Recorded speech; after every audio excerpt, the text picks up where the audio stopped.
This guy's a little dent in it right here. That's why I'm turning it upside down. Look, some comments here. I know the purple check mark is a certified affiliate with Twitch streamers. They have some advice for you. Black wrench is a Twitch staff member. Okay, that's very good to know. Thank you, Stevie the Kangaroo Rat. Thank you very much. Okay. There we go. Yeah, we need smell-o-vision next. That's what's coming next technologically in the world of streamers. Okay. Turbo users. I'm a turbo user. No, I'm not. I will be, you know, because it's kind of my steez now. All right, so these guys are starting to soften up. They're really glistening with all the moisture that's coming out of the onions. So now, to add a little bit of slow simmered flavor, we're going to add tomato paste. Now, there we go, tomato paste, which tomato paste is basically just tomatoes that have been simmered down until all the sugars are broken down. They're really sweet, they're really roasty and delicious. And adding a bunch of this is going to help make our sauce taste like it's been simmered for hours upon hours. I'm going to add maybe 3 tablespoons worth, just like that. Okay, and mix that in. We want to toast that a little bit. We want to get some of those roasty flavors going.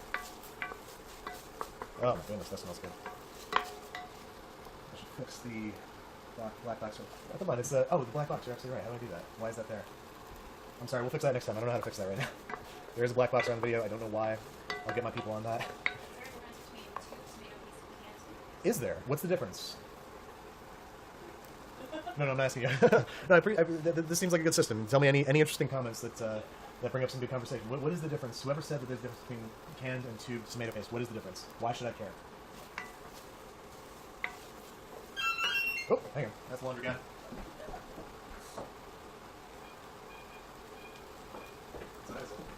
He's early. He's supposed to be here between 9 and 10. Unless that's not the laundry guy, unless we got a mystery person coming up here. All right. That's looking and smelling good. So, we're going to add our tomatoes. And voila. Go. Beautiful. It's very hard not to watch myself on the delayed stream. It's very, very surreal. Like, I'm seeing myself doing things in the past, and I get caught up in it, and I'm like, oh no, I'm performing right now. I should you know, do and say things. So we have whole San Marzano tomatoes in here. We need to crush them up because I want a nice chunky marinara sauce. So I'm crushing these against the side of the pots, like so. Hang on.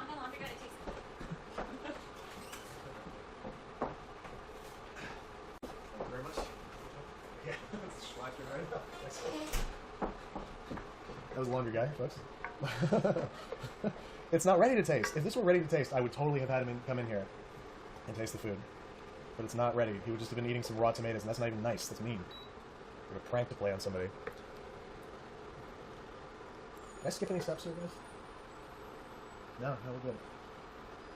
I got some sauce on the screen. Tell you much. Sorry? They love the laundry guy. The laundry guy. We'll get him back. Big ups to he's going to become an official part of the Binging with Babish canon. Laundry guy. Kind of like a mailman from the Mrs. Doubtfire show, and the mailman would show up. Or no, I'm sorry. What? That was Mr. Rogers had the mailman, right? Yeah. And Blue's Clues had mail time, and Pee Wee's Playhouse had a whole bunch of stuff. And he's gonna be like that. He's gonna roll in and be like, "Laundry guy's here." What's your induction temperature? Right now I'm at 1,000 watts, which is before this is an 1,800 watt cooker, so 1,000 watts. Now I'm at 1,200. It's sort of like medium high. And before we were down at 600, 800 because we wanted medium low. We didn't want to brown anything. We just wanted to sweat everything. That's what we're after. So I'm going to bring this to a gentle simmer. And once I do, I'm going to throw in a sprig of basil. We're going to put it on the back burner back here. And on the stove that I never get to use on the normal show, which I'm ecstatic to be able to finally use. And we're going to let it simmer for at least an hour. At least, ideally 2 hours. And it's going to be about 8:30 by that time, which means that for this live stream, because we're going from 8 to 10, we're going to have about an hour and a half to let this simmer. It's okay. There's a lot of tomato paste in there that's going to help, create some sort of slow-cooked flavors.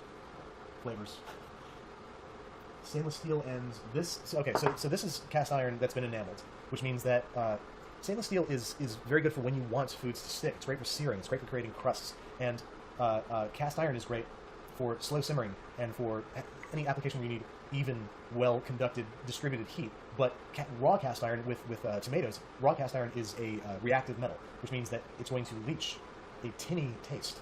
You're literally going to have a metallic taste in your sauce because of the cast iron. You don't want to use aluminum either. Aluminum is another reactive metal. And when it's been enameled like this, not only does this look like the kind of pot that your grandmother would make sauce in, but also it's protected from that reactive metal. So that's why we're using this. You can use a stainless steel pot for this, no problem. It'll work just fine. But just because I got this guy in the house, I'm going to use him. Recognize. You weren't expecting this to be so educational. That's the whole point. Professor, frankly, that's the whole point. Where do I shop? I shop on Amazon, a little mom and pop shop called Amazon.com. Also, in New York City, there's a great store called Whisk. They have a location in Brooklyn. They have a location in Manhattan. A lot of great stuff. I shop at NY Cake, which is a baking supply store. They have every imaginable flavor of sprinkle and color of frosting you can't even imagine. And for groceries, I mean, they just opened a Whole Foods 2 blocks away here in Harlem at 125th Street. It's amazing. I shouldn't have just told you that because now you know in a 4-block radius where I live. It was a mistake. And we'll just pretend that didn't happen. I was just making that up. I'm talking about my friend's house. Jess, I'm really glad you're here. It feels like I have, like, you know, kind of like an Andy Richter just laugh at my jokes. Because otherwise I'd have no feedback. Oh God, I just called you Andy Richter. It's the meanest thing I've ever said. What's the name? What's the name of the guy from Letterman? Paul. What the fuck is his name? I can't remember. Anyway, we've got. People want to know your job profession. My job before the show was as a visual effects artist. I used to work on commercials that you'd probably see on Hulu. You'd also see them on Food Network. You'd see them on a lot of cleaning products, household products, cooking products. That was just our niche. We just worked on those kinds of commercials. And I did little things like replace cell phone screens. Like anytime you see a cell phone screen in a commercial, it's been digitally placed there because when you film them, they don't look right. So it was my job to put cell phone screens in there. If an actor was accidentally wearing a Nike swoosh or something, I would get rid of that. One time an actor was really, really stoned. I was just telling this story. One time an actor was really, really stoned. I had to whiten up his eyes. Seriously. It's a little red. Corporate shill. Get out of here. I hear somebody saying you should do a collaboration with You Suck at Cooking. I don't want to give anything away, but wink, wink, nudge, nudge. Get excited, okay? Get excited, guys, if you like You Suck at Cooking. Okay, what about a good quality knife that's affordable? Good quality knife that's affordable. I got right here, folks. I got the Blistoff Pro series. We talked about this in episode 1, Kitchen Essentials. This is $20. That is less money than the Victorinox Fibrox, the other most recommendable knife on the market. This guy's $20, and it has this great handle that sort of helps train you where your hand is supposed to go. See how the handle's curved like that? That shows you exactly where your hand is supposed to go when you're operating the knife. And it's also razor sharp, and it's Blistoff. Like it's a good knife. This is a great budget knife. Check it out. Blistoff Pro. Thank you, Jess. Okay, we got this in a nice summer now, so I'm gonna take it off the heat. I'm gonna take it off this heat, and I'm gonna put it on the back burner. And we're getting rid of the Induxburg. Actually, no, we're not, because we should do mac and cheese, and then while the mac and cheese is in the oven, we should do the salsa. So mac and cheese is next, guys. Let's make some bechamel, yeah. All right, so I have a medium saucepan here. This is a trip, guys. This is a lot of fun. I'm happy we're doing this. So I got medium saucepan. You know, actually, before we do any of this, we should grate our cheese. We gotta do mise en place, guys. Remind me to do mise en place. I'm gonna forget. Okay. So let's move this aside. Bring my cutting board back. If you bought one of these cutting boards, really handy trick. Okay. Unless you cut meat on here, a really quick and easy way to sanitize it is with a mixture of diluted vinegar. This is probably about 1/4 part vinegar to 3/4 parts water. And if you're just cutting vegetables, whatever, this is a great way to clean your board without having to put it in the sink. If you want to sanitize it after you've been cutting meat, if you want to totally sanitize it, pure vinegar.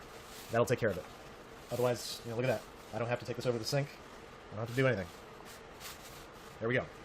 Now I'm gonna grate some cheese. Here we go. Let's get a grater. Any fun questions? Anything missing? Alright. Just the usual. Who's Clara? Lyle 35. Who's Clara? Who are you talking about? I want to know.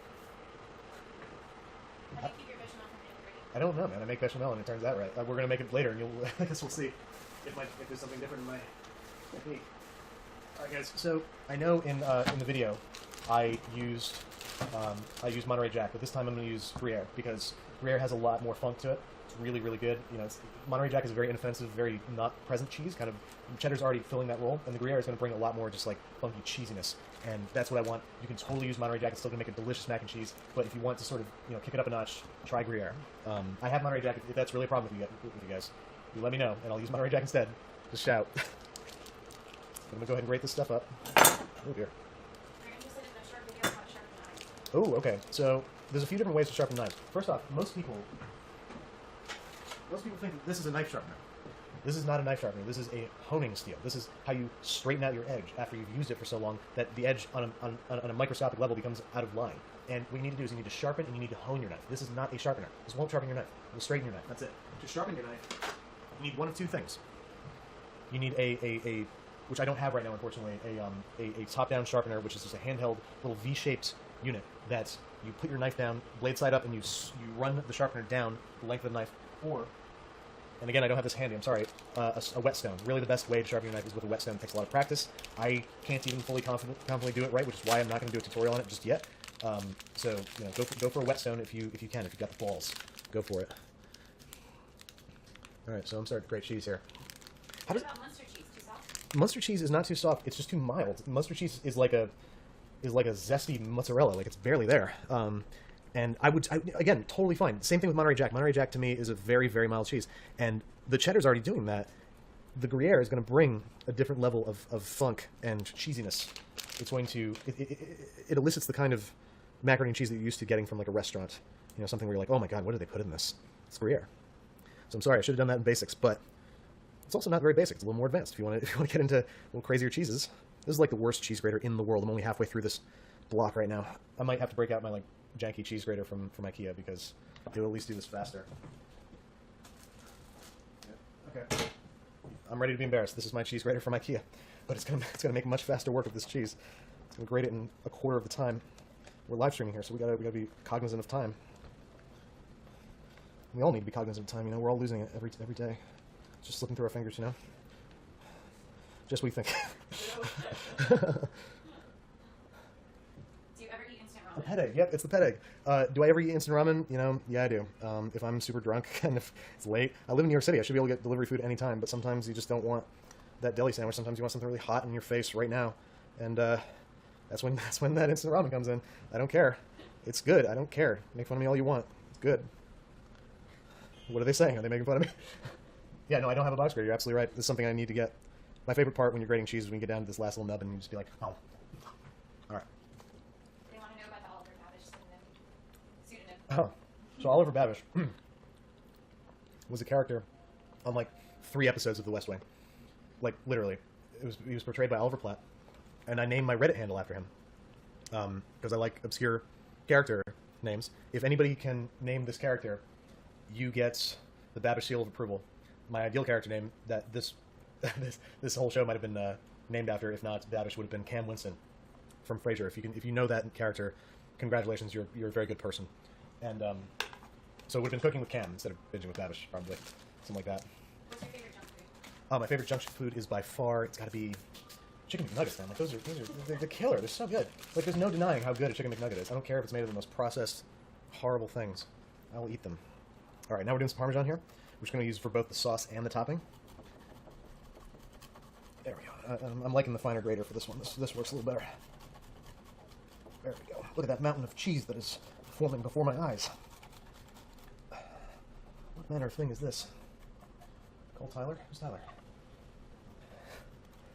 The sharpness cheddar. This is a mild cheddar because I have the Gruyere. I would go for a medium or sharp. The problem is the sharper cheddar you go, the worse it is at melting. Granted, it's not that big of a problem in bechamel, but it's still something you got to be cognizant of.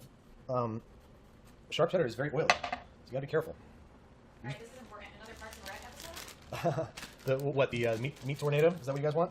Yes. What about waffles? I mean, they just say they're good waffles. Like, what am I supposed to do? Oh my God, the low-cal calzone zone.